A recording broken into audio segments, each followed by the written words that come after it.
Hello, class. So we're back to doing a masterclass again. This time will be for violin. I know several of you have asked about not doing the other ones because you don't play that instrument. Well, one, you had to do those, and two, it's time for your instrument. I'm going to let our esteemed teacher introduce themselves. Hi, my name is Jackie Volk. I am a master's degree violin student in Indianapolis, and I'm going to be talking about shifting a little bit today. Fantastic. So I have a book open that Miss Volk has told me to use. So I say just get started. Is that good with you? Absolutely. All right. So the first thing I'm going to have you do is actually not in the book. I'm going to have you take your instrument, put it up, and just get your first finger ready on the A string. Just put it down on B. And then a couple of times, I want you to work your first finger up and down, in and out of third position. So as such.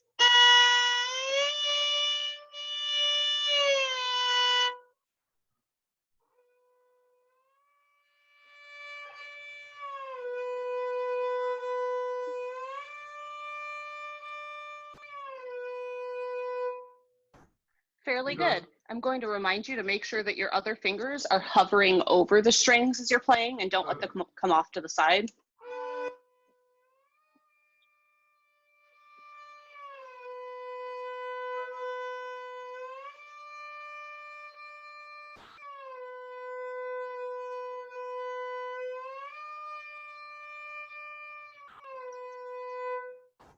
Good.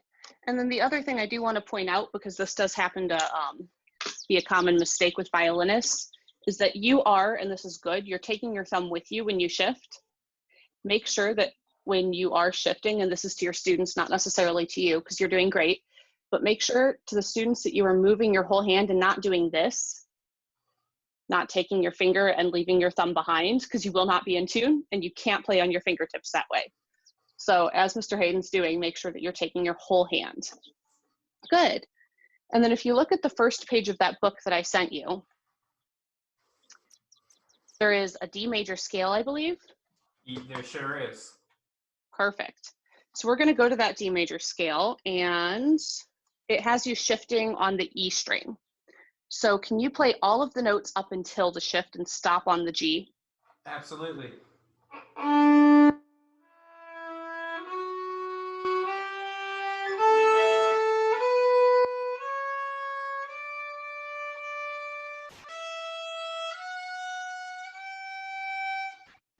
Very good. And from there, I want you to go back to the F sharp and do that shift to third position.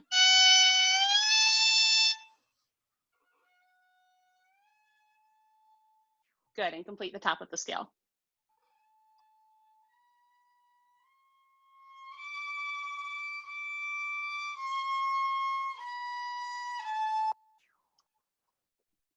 Good, and then take your first finger and go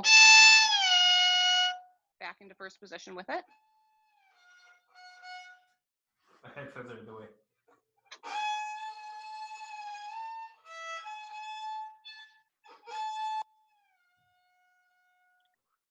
Good, and then from there you can go to G and work your way back down the scale.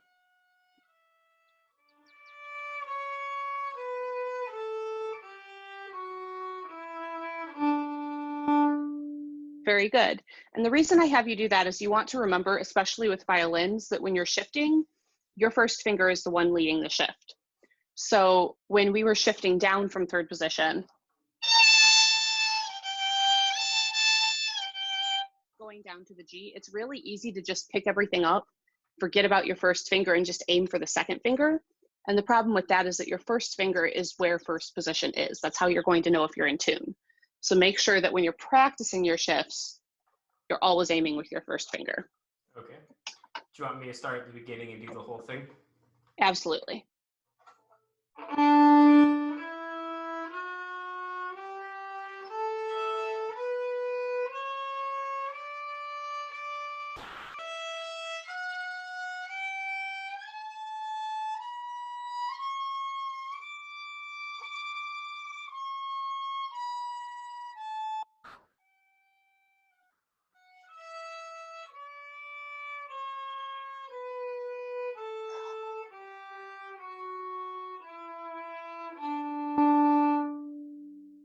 Very good. All right, there is a little excerpt in there. Mr. Hayden, do you see excerpt number 5? Yes, theme from Violin Concerto. Very descriptive. Right, would you feel comfortable sight reading that? Do you want me to play it first so they can hear I it? think I can sight read it. All right.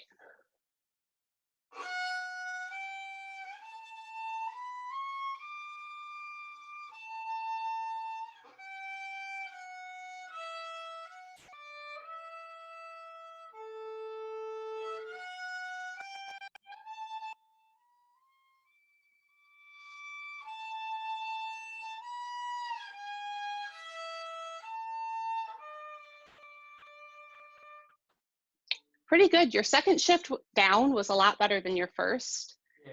Did you notice how the first one was a little jerky? Yeah, I almost felt like I dropped my instrument. Right. So be aware when you're doing that, that it is, that was probably you not thinking of the shift in advance and kind of trying to throw your hand back. So shifting is something that you always have to be thinking about before you do, or you're going to get that kind of jerky sound. And especially beginning, it's not as audible on violin and viola as it might be on cello or bass, but you want to be able to hear the whole shift down. So that really big slurpy sound that you had on your last shift down, that's really good for practicing. Yeah. And then as you speed up and clean up your shifts, that'll go away. Okay. Let's try it again.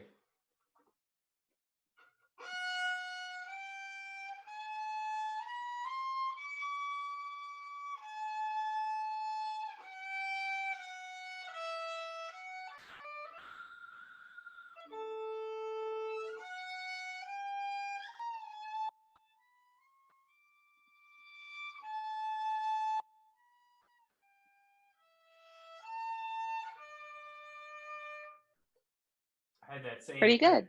I shifted too quickly on that next shift up, the reprise of the melody.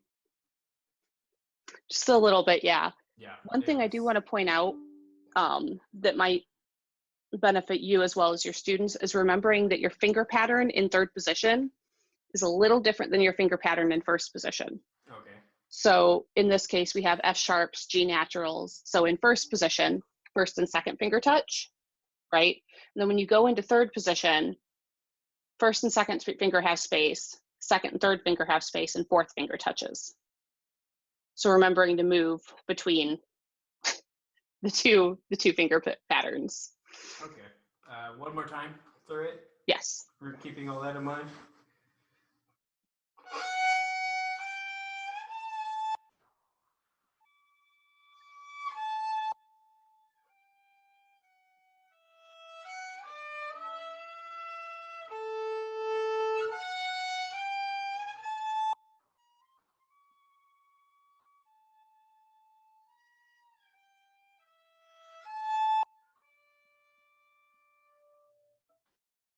Yeah, that was good. I'll take that. So what do you want me to do now, teacher?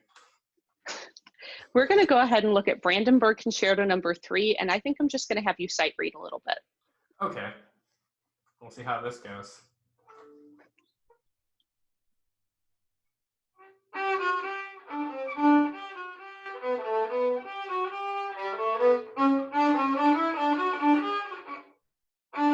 Oh, that's about as much as I can sight read.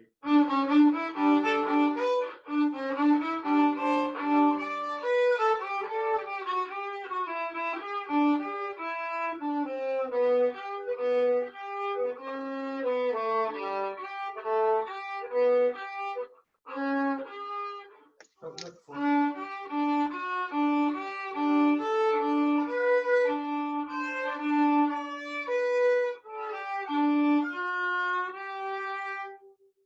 All right, and I'll have you stop right there.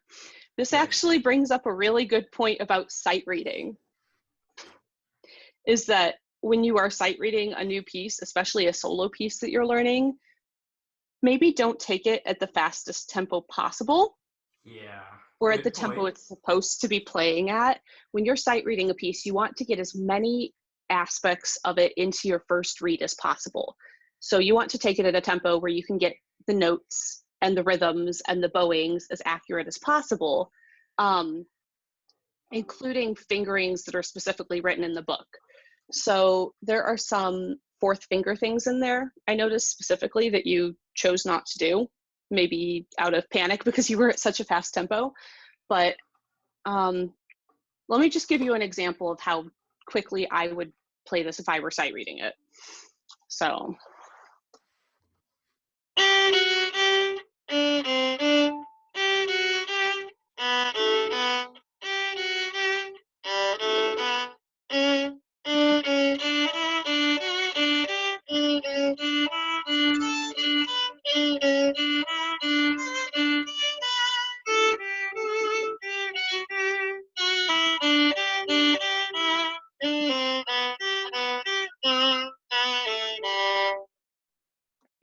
So considerably slower, right? Yeah, considerably. So go ahead and try just the first line or so a little slower. And then because this is written in the era of Bach, you want to make sure that you're playing with a Baroque style bow. So you want to shorten your quarter notes a little bit. You'll notice in the book it does say play quarter note staccato, and that's why.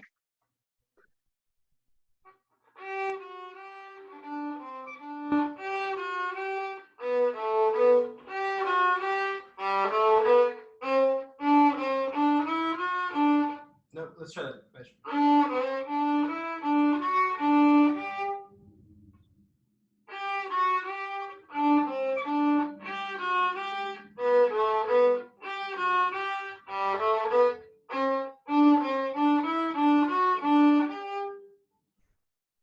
Yeah, pretty good. Did that feel better?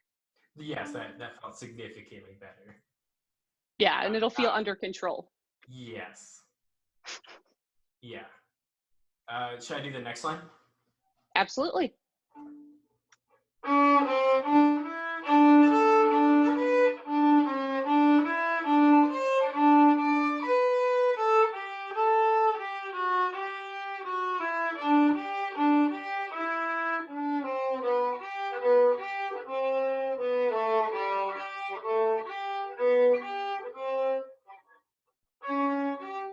I'm going to look at that some more. I'll go back to 9. Okay.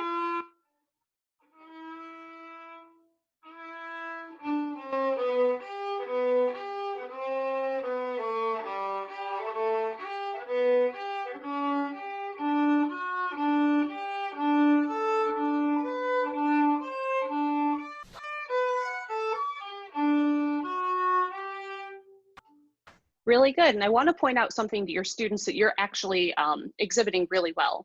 And that is that in that passage full of eighth notes, you're keeping your third finger down. Okay. And when you're playing big, long passages that are full of notes and fast notes at that, you want to make sure that you're keeping as many fingers down as possible. So because you're playing that G repeatedly over and over and over, you can keep it down for a long time. And that's going to help you use less energy, play faster, play cleaner with your left hand. Okay. What do you want me to do? Let's go ahead and just do the last part of that section. So starting at measure 18. Okay.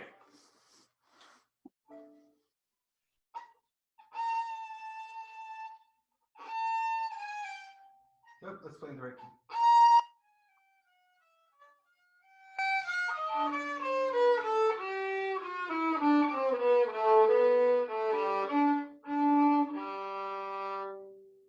Pretty good. Let's talk finger patterns for a second. So on your E string, you want to remember that you have a G natural, so second finger should touch 1, and then 3 and 4 are separate. And the same thing when you move over to the A string, because C natural, D natural, and E. But then when you get to the D string, you move that second finger so that it touches 3. All right. I'll try that again, keeping that in mind. Okay.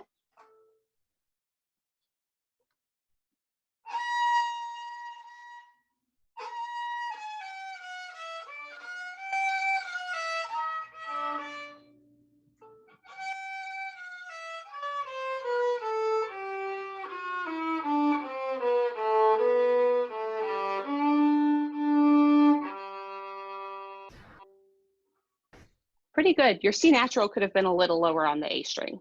Okay. I'll try to measure where that is. One more time.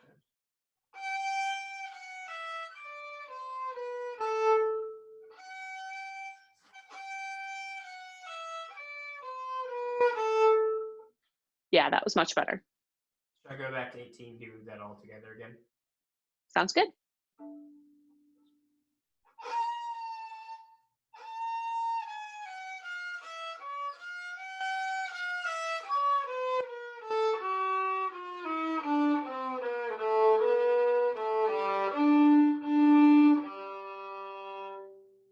Good. And for now, I want to point out that if you're struggling to find that first note, or a note with your fourth finger specifically, there is no shame until you're really comfortable with where it is and just walking your way up from your first finger Okay. to find it so it's really solid. Yeah. Should I do that, the whole first section? Yes. Sounds good.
All right.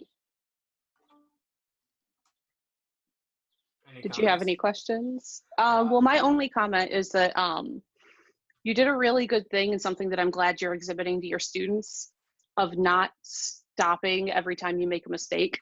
Yeah. And just continuing onward and not letting that affect the flow of your music. I distinctly remember when we were in middle school being told recovery is a skill.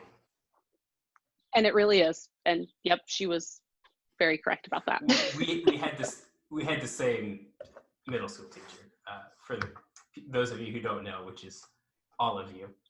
Thank you for watching this lesson. Please do your assignment on Google Classroom. I know that school is coming to an end and it feels like you don't actually have to do any of these, but please do your assignment. Like 9 people turned it in last week. Please do your assignment. Have a wonderful day.